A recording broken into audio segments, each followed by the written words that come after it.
Regular ప్యాటర్న్లో ఆయన చేసిన మాస్ మసాలా సినిమాలు కాకుండా ఆయన ఒక ఏడిపించి యూనో సెంటిమెంట్ ఇమోషన్స్ ఇవన్నీ పండించిన సినిమా కాబట్టి నాకు అది బాగా కనెక్ట్ అయ్యాను. ఆపద్ బాంధవుడు, రుద్రవీణ ఆల్సో. సో మీరు ఆయన వాయిస్ని చాలా బాగా కళ్ళు మూసుకుంటే ఆయనే మాట్లాడుతున్నారా అనేంతగా మీరు మాట్లాడడం నేను చాలాసార్లు విన్నాను. ఒక మంచి డైలాగు మీకు నచ్చింది ఆయన వాయిస్లో మీ నోటు వినాలి అంటే అంత పర్ఫెక్ట్గా కాకపోవచ్చు కానీ ఐ రియల్లీ అడ్మైర్ చిరంజీవి గారు.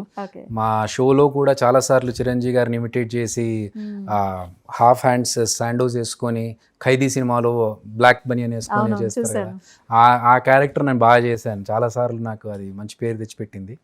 అండ్ అలాగే మొన్న ఇదొక ఆచార్య సినిమాలో గెటప్ కూడా వేసుకొని నేను RRRని రీక్రియేట్ చేసామన్నట్టు, నేను అవినాష్ కలిసి. చిరంజీవి గారు బాలకృష్ణ గారు RRR చేస్తే ఎలా ఉంటుందని. సో నాకు బాగా ఇష్టమైన డైలాగ్ వచ్చేసి ఇంద్రా సినిమాలో డైలాగ్,